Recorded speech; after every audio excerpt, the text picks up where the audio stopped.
200 கோடி மதிப்புல ஒரு இயந்திரத்தை அந்த கம்பெனி வாங்கியிருக்கு. அந்த இயந்திரம் ஒழுங்கா ஓடாதால பெரிய நஷ்டத்தை அந்த கம்பெனி பார்க்க போகுது. அந்த இயந்திரம் ஒழுங்கா ஓடிச்சா அந்த இயந்திரத்தை யார் சரி பண்ணாங்க, வாங்க அந்த கதையை முழுமையா பார்க்கலாம். டெக்ஸான் ஆட்டோமொபைல்ஸ் இந்த கம்பெனி பெங்களூர்ல ஒரு பெரிய தலைமையிடமா இருக்கு. அந்த பில்டிங் பாத்தீங்கன்னா அவ்வளவு ஒரு லக்ஸரியஸான பில்டிங்கா இருக்கும். அதை பார்க்கும் போதே ரொம்ப ஆசையா இருக்கும். இந்த கம்பெனில வேலை செய்யலான்னு நிறைய பேரோட கனவாவும் இருக்கு. இந்த டெக்ஸான் ஆட்டோமொபைல்ஸ் என்ன தயாரிக்கிறாங்கன்னு பாத்தீங்க அப்படின்னா இன்ஜின்ஸ் எல்லாம் தயாரிக்கிறாங்க. பஸ் இன்ஜின், கார் இன்ஜின், கப்பலோட இன்ஜின், இப்படி பல்வேறு வகைப்பட்ட இன்ஜின்ஸ் தயாரிக்கிறாங்க. இன்ஜின் தயாரிக்கிறதுல பேர் போன கம்பெனி டெக்ஸான் ஆட்டோமொபைல்ஸ். இந்த இன்ஜின் ஒவ்வொன்றுமே ஒவ்வொரு ஃபியூச்சரோட தயாரிக்கிறாங்க. அதாவது ஃபியூச்சரிஸ்டிக்கோட தயாரிக்கிறாங்க. ஏஐ ஃபியூச்சர் எனேபிள்டோட தயாரிக்கிறதுனால இந்த டெக்ஸான் கம்பெனி ஒரு மிகவும் பிரபலமான கம்பெனியா இருக்கு பெங்களூர்ல. இந்த கம்பெனில வேலை கிடைக்காதுன்னு பல பேரோட கனவாவும் இருக்கு. அப்ப இந்த கம்பெனி என்ன பண்ணிட்டு இருக்காங்கன்னா ஒரு 200 கோடி மதிப்புல ஒரு என்ஜினை, ஒரு இயந்திரத்தை வாங்குறாங்க. இயந்திரத்தை வாங்கி ரன் பண்ணி பாக்குறாங்க. அந்த இயந்திரம் சில கோளாறுல என்ன ஆகுதுன்னா 15 நிமிஷம் தான் ஓடுது. 15 நிமிஷம் கழிச்சு அந்த இயந்திரம் நின்னுடுது. அந்த இயந்திரம் நின்னுடுது. இயந்திரம் நின்று ஒரு எரர் மெசேஜ் காமிக்குது. ஹார்மோனிக் டிஸ்டர்ப்ஷன் டிடெக்ஷன் சொல்லிட்டு ஒரு எரர் மெசேஜ் காமிக்குது. அப்ப நிறைய இன்ஜினியர்ஸ் வந்து பாத்துட்டு இருக்காங்க. நிறைய இன்ஜினியர்ஸ் கூப்பிட்டு இது என்ன இதுன்னு சரி பண்ணலாம்னு சொல்லிட்டு கூப்பிட்டு பாத்துட்டே இருக்காங்க. அப்ப அங்க உள்ள தலைமை அதிகாரி பிரியங்கா வராங்க. பிரியங்கா மிகவும் கண்டிப்பானவங்களா இருக்காங்க. அவங்களோட உடல் நேர்த்தியான உடல், மிகவும் கண்டிப்பானவங்க, தான் அந்த தலைமை அதிகாரின்ற ஒரு அகங்காரம் எல்லாமே இருக்கு. நிறைய பேர் பிரியங்காவை ரொம்ப புத்திசாலின்னு சொல்றாங்க. ஒரு சில பேர் இவளுக்கு ஒரு வேலையே இல்லை, எப்பவுமே திமிரோடவே இருப்பா. நிறைய பேர் அங்க ஊழியர்கள் எல்லாருமே அவளை பத்தி பேசிக்கிறாங்க. இருந்தாலும் என்ன பண்றாங்க அப்படின்னா ஹார்வர்ட் யூனிவர்சிட்டி, ஸ்டான்ஃபோர்ட் யூனிவர்சிட்டி இங்க இருந்து படிச்சவங்க எல்லாருமே என்ன பண்றாங்க, அந்த இன்ஜினை சரி பண்றதுக்காக ஆளுங்களை கூப்பிட்டுருக்காங்க. அந்த இன்ஜினியர்ஸ் எல்லாருமே வந்திருக்காங்க. அந்த இன்ஜினியர்ஸ் எல்லாருமே எதை கான்சென்ட்ரேட் பண்றாங்க பாத்தீங்கன்னா அதோட ஏஐ தொழில்நுட்பத்தை மட்டும்தான் கான்சென்ட்ரேட் பண்ணி பார்த்துட்டு இருக்காங்க.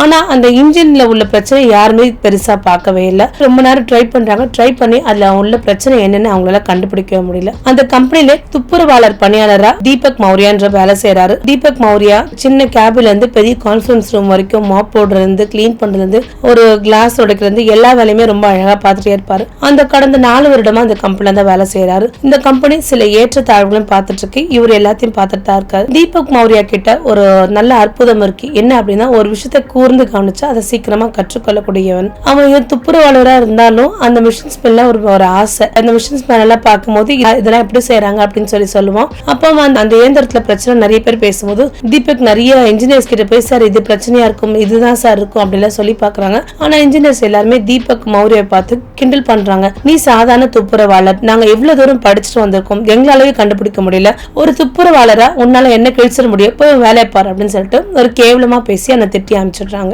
இருந்தாலும் தீபக் மௌரியா என்ன பண்ணுவாரு, அந்த கான்ஃபரன்ஸ் ரூம்ல உள்ள அந்த இன்ஜினை போய் பார்ப்பாரு. பார்த்துட்டு அதோட சாஃப்ட் காப்பி, அந்த இன்ஜின் எப்படி தயாரிக்கும் சாஃப்ட் காப்பி இருக்கும், அந்த சாஃப்ட் காப்பி பேப்பர் எடுத்து பார்ப்பாரு. அதுல உள்ள மிஸ்டேக்ஸ் எல்லாம் என்னன்னு தீபக்கால அலசி ஆராய முடியுது. இருந்தும் தீபக் பேச்சு அங்க பெருசா யாரும் மதிக்கல. தீபக் இவ்வளவு இன்ட்ரெஸ்டா இருக்காரு பாத்தீங்க அப்படின்னா தீபக் தன்னோட 9 வயசுல தாத்தாவோடவும் அம்மாவோட வந்து சேர்ந்து வாழ்ந்திருக்காரு. தாத்தா தான் வீட்டு செலவு எல்லாமே பார்த்திருக்காரு. தாத்தா வந்து ஒரு கேரேஜ் வச்சிருந்தாரு. அந்த கேரேஜ்ல வண்டியோட பழுது பார்க்கிற விஷயத்தெல்லாம் பார்த்துட்டு இருக்காங்க.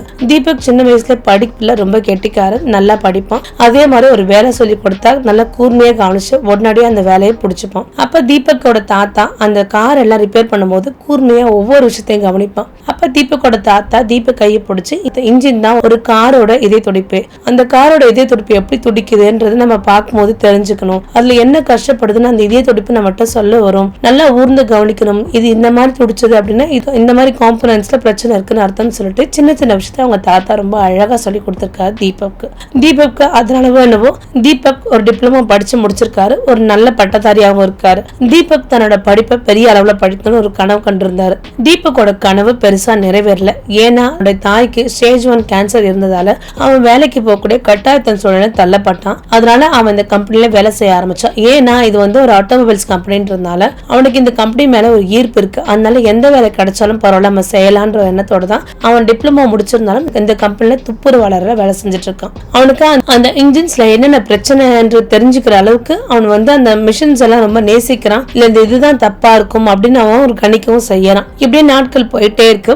அந்த மிஷின்ஸ் வந்து 6 வருடம் கடந்துச்சு. அந்த மிஷின்ஸ் ஒண்ணுமே சரி பண்ண முடியல. அப்ப என்ன பண்றாங்க, ஜெர்மன்ல உள்ள மேனுஃபேக்சர் வராங்க. மிஸ்டர் ஸ்மித் குழுவினரும் டாக்டர் லேக்காவும் அவங்களோட சேர்ந்து வராங்க இந்த மிஷின்ஸை பாக்குறதுக்காக. இந்த மிஷின்ஸ் எப்படி ரன் ஆகுதுன்னு பாக்குறதுக்காக வராங்க. பிரியங்கா வந்து என்ன பண்றாங்க, இந்த மிஷின்ஸ் எல்லாம் ஒழுங்கா ஓடலன்னா நம்ம கம்பெனிக்கே கிட்டத்தட்ட 500 கோடி அளவுக்கு லாஸ் ஆயிடும் நல்லாவே தெரியுது. இருந்தாலும் அவங்க சமாளிக்கிறதுக்கு என்ன பண்றாங்க, அந்த கான்ஃபரன்ஸ் ரூம்ல மிஷின்ஸ் ரன் பண்ணி பாக்குறாங்க. மிஷின்ஸ் ஒரு 15 நிமிஷம் வரைக்கும் தான் மிஷின்ஸ் ஓடுறது ஸ்டாப் ஆயிடுது. இது ஸ்டாப் பண்ணே பார்த்த பிரியங்கா என்ன பண்றா, அங்க உள்ள ஊழியர்கள் எல்லாருமே கூப்பிடுறாங்க. கூப்பிட்டுட்டு இந்த மிஷின்ஸ் எல்லாம் ஓடலனா ஏன்னா அங்க வந்து இன்வெஸ்ட்மெண்ட் கம்மி பண்ற மாதிரி இருக்கும், அப்ப நாங்க நிறைய பேருக்கு வேலை இல்லாம போகிற மாதிரி இருக்கும், அதனால இங்க இருந்து நான் 200 ஊழியர்களை சஸ்பெண்ட் பண்ண போறேன் அப்படின்னு சொல்றாங்க. அந்த 200 ஊழியர்கள் முகத்திலுமே ஒரே படபடப்பு, வேர்த்து கொட்டது, எல்லாருக்கும் பயம் வந்துருச்சு. ஏன்னா 200 ஊழியர்களை திடீர்னு வேலையை விட்டு தூக்குறாங்க அப்படின்னு அவங்க எல்லாருக்கும் பயம் வந்துருச்சு.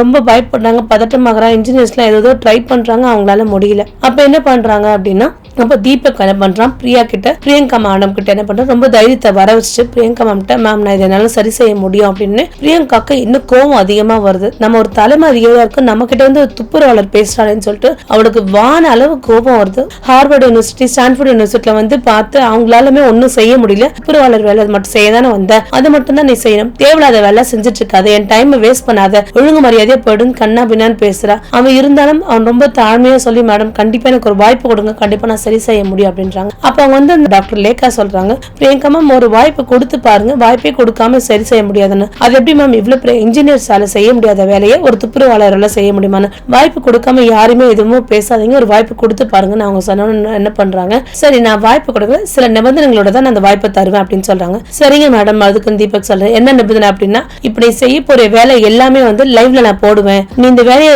2 மணி நேரத்துக்குள்ள நீ செஞ்சு முடிக்கல அப்படின்னா நான் அந்த வேலையை மட்டும் இல்ல இந்த பில்டிங் விட்டு நுழையாத அளவுக்கு நான் செஞ்சிருவேன் அப்படின்றாங்க. தீபக் எல்லாத்துக்குமே பொறுமையா வந்து சரிங்க மேடம் சரிங்க மேடம் சொல்லிட்டு என்ன பண்றாரு, தீபக் தன்னுடைய வேலையை பார்க்க ட்ரை பண்றாரு. தீபக் என்ன பண்றாரு, அந்த மிஷின்ஸை ரன் பண்ணி பாக்குறாரு. அந்த மிஷின்ஸோட ரன் பண்ணி பாக்குறாரு. மிஷின்ஸை ரன் பண்ணி பார்த்துட்டு இன்ஜின்ல கை வச்சு கண் மூடுறாரு. நிறைய பேர் வந்து சிரிக்கிறாங்க அதை பார்த்துட்டு, என்ன இவன் ஏதோ ஆக்டிங் எல்லாம் கொடுக்குறான் அப்படின்னு சொல்லிட்டு சிரிக்கிறாங்க. ஆனா தீபக் வந்து உண்மையா வந்து தன்னோட தாத்தாவை நினைச்சு ப்ரே பண்ணிக்கிறான். அந்த இன்ஜினோட சத்தம் மூலமா எங்க பிரச்சனை ஏது பிரச்சனை அவனால உணர முடியுது. அப்ப என்ன பண்றான், எல்லாத்தையும் ரன் பண்ணி பாக்குறான். அந்த மிஷின்ஸோட அதிர்வு, ஒலி எல்லாத்துலயுமே ஒரு விஷயத்துலயுமே ஒரு விஷயத்த ரொம்ப உன்னிப்பா கவனிக்கிறான். எந்த இடத்துல மிஸ்டேக்ஸ் இருக்குன்னு சொல்லிட்டு ரொம்ப உன்னிப்பா கவனிச்சு பார்த்துட்டே இருக்கான். அப்ப அங்க உள்ள ஒரு பொறியாளர் சொல்றாரு, என்ன தீபக் ஏதாவது இருக்கா உனக்கு அப்படின்னா, அப்ப தீபக் வந்து அந்த பொறியாளர்கிட்ட சொல்றான், சார் இந்த மிஷின்ஸ் வந்து ஜெர்மன்ல ஆக்கப்பட்டது, ஆனா அதோட சாஃப்ட்வேர் வந்து அமெரிக்கால செய்யப்பட்டது, கரெக்ட் தானே சார்? ஆமா கரெக்ட் தான் அப்படின்னு சொல்றாங்க.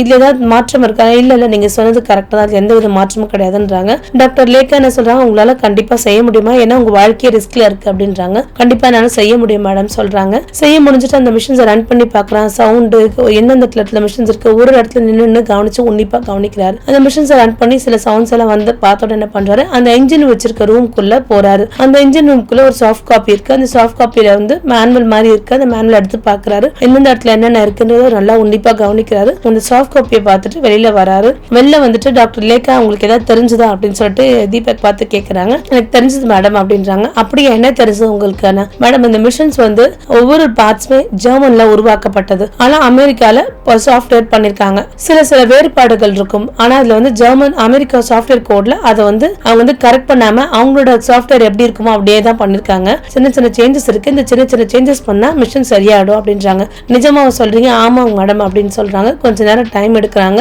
அப்ப என்ன பண்றாரு, இதுல உள்ள பார்ட்ஸை மாற்றணும்னு பிரியங்காக்கு ரொம்ப கோவம் வந்துருச்சு. என்ன நினைச்சிட்டு இருக்க, இதெல்லாம் ரொம்ப காஸ்ட், எனக்கு கிட்டத்தட்ட 200 கோடி நான் முதலீடு பண்ணிருக்கேன், சின்ன பார்ட்ஸ்க்குமே அவ்வளவு வேலை, என்ன சின்ன பார்ட்ஸ் தூக்கி போடுற மாதிரி சொல்லிட்டு இருக்க அப்படின்னு சொல்லிட்டு தீபக்கை பார்த்து திட்டிட்டே இருக்காங்க. மேடம் நான் பண்ணதுக்கு அப்புறம் நீங்க பாருங்க மேடம் சொல்லிட்டு ரொம்ப பொறுமையாவே தீபக் பதில் கொடுக்குறாரு. இருந்தும் வந்து பிரியங்கா ரொம்ப கோவமாவே டென்ஷனாவே இருக்காங்க, பதட்டமாவே இருக்காங்க.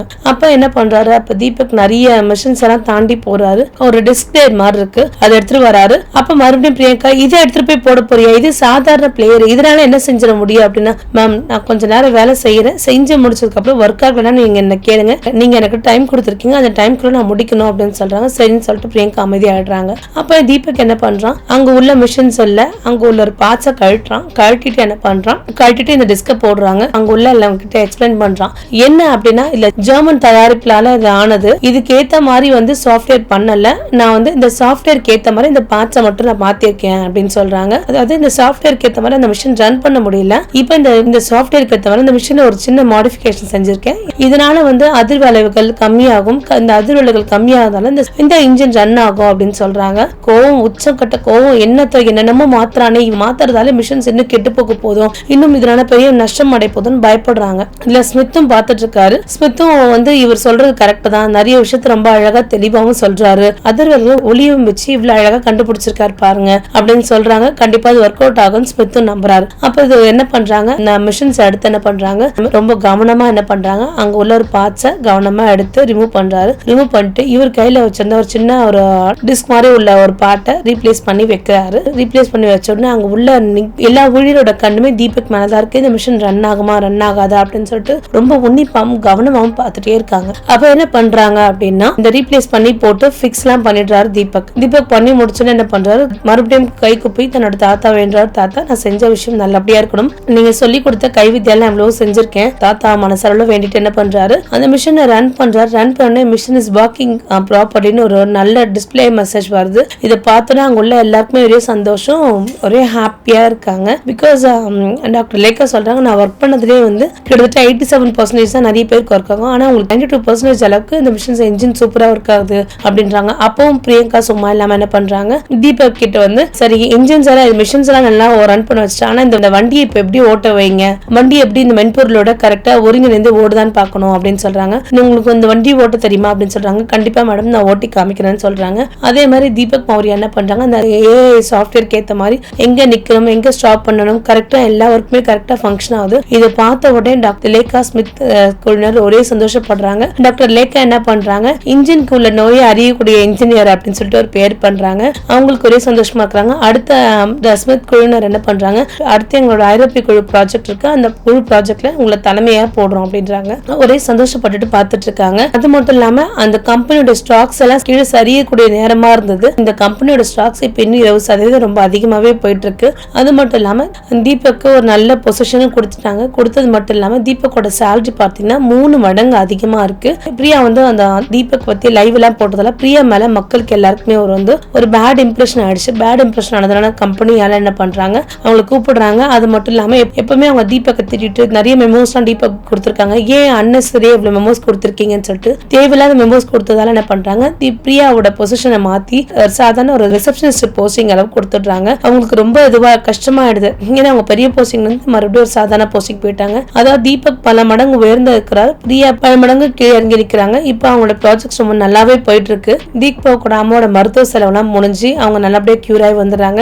தீபக்கு சொந்தமா ஒரு வீடு வந்துடுது, கார் வந்துடுது, ஆபீஸ்ல தனியா ஒரு கேபின் கொடுத்திருக்காங்க. தீபக் அந்த கம்பெனியோட ஒவ்வொரு ஊழியருக்கும் ஒரு ரூல்ஸை மாத்துறாரு. இந்த ரூல்ஸை கடைபிடிச்சு நீங்க வேலை செஞ்சீங்கன்னா நல்லபடியா நம்மளால அச்சீவ் பண்ண முடியும் அப்படின்றாங்க. தீபக் ஒரு நாள் என்ன பண்றாங்க, நல்ல ஒரு பொசிஷனை தீபக் அடைஞ்சிட்டாரு. அந்த தீபக்கோட வீட்டுல வந்து அவங்க தாத்தாவோட படத்தை வச்சு அவங்க தாத்தாவை நினைச்சு வணங்குறாரு. ஏன்னா அவங்க தாத்தா இறந்த போது நிறைய இன்ஜினியர்ஸ் மெக்கானிக்ஸ் எல்லாருமே வந்திருந்தாங்க. ஏன்னா அவங்க தாத்தாவோட வேலை வந்து அவ்வளவு அற்புதமா செஞ்சாரு. அவங்க தாத்தாவோட வேலையால தான் இன்னைக்கு தீபக் இந்த நிலைமையில இருக்கிறதால எப்பவுமே தாத்தா வணங்கிட்டு தான் எந்த வேலையுமே செய்வான். பிரியா என்ன பண்றாங்க அப்படின்னா ஒரு நாள் தீபக்கோட வீட்டுக்கே போறாங்க. தீபக் கிட்ட தன்னை நடந்துக்கிட்டதுக்காக என்ன பண்றாங்க, நம்ம வருத்தப்பட்டு மன்னிப்பு கேட்கறாங்க. தீபக் கிட்ட கேட்கறாங்க, எப்படி தீபக் நீங்க வந்து ஒரு மிஷன்ஸ் எவ்வளவு அழகா செஞ்சீங்க அப்படின்னா, நம்ம மிஷன்ஸ் வந்து நான் நேசிக்கிறேன், மிஷன்ஸோட லாங்குவேஜ் நான் புரிஞ்சுக்கிறேன், அந்த மாதிரி மனுஷங்களோட லாங்குவேஜ் நம்ம புரிஞ்சுக்கிட்டா அவங்கவுங்களையும் நம்ம ஹேண்டில் பண்றது ரொம்ப ஈஸியா இருக்கும். அவங்க என்ன நினைக்கிறாங்க அவங்களோட ஃபீலிங்ஸோட நம்ம பார்த்து புரிஞ்சுக்கணும். அப்பதான் நம்ம எல்லாரையும் ஹேண்டில் பண்ற விதம் ரொம்ப நல்லாவே இருக்கும். அவங்கவுங்களுக்கும் சில ஃபீலிங்ஸ் இருக்கும், ஒவ்வொன்றுத்தையும் ஒரு விதமா நம்ம புரிஞ்சுக்கணும் அப்படின்றாங்க. இதை புரிஞ்சுட்டா வாழ்க்கை ஈஸி ஆயிடும் அப்படின்றாங்க. தீபக் கிட்ட ஒரு டிப்ளமோ டிகிரி மட்டும்தான் இருந்தது. இருந்தாலும் அவனோட ஆசை ஈர்ப்புன்றதால அவன் டெக்ஸான் ஆட்டோமொபைல்ஸ்ல ரொம்ப துப்புரவாளர் பணியா வேலை செஞ்சு இன்னைக்கு ஒரு நல்ல பொசிஷன்ல இருக்கான். அதான் திறமை இருக்கிறவங்க எங்க எப்படி இருந்தாலும் பழிச்சுப்பாங்கன்றதுக்கு தீபக் தான் ஒரு பெரிய சான்று. படிப்பு அங்க பெருசா இல்லைனாலும் அவனோட திறமையெல்லாம் அவன் சிறப்பா வென்றுக்கு வந்துட்டான். அது மட்டும் இல்லாம அவனோட சம்பளம் பாத்தீங்கன்னா 3 மடங்கு அதிகமாக வாங்கிட்டு இருக்கான். திறமையான விஷயத்துக்கு எல்லாரோட திறமைக்கே இன்னைக்குமே வேல்யூ இருக்குன்றது தீபக்கோட கதையில தான் நம்ம தெரிஞ்சுக்கலாம். மீண்டும் ஒரு நல்ல கதையில் சந்திக்கிறேன். நன்றி.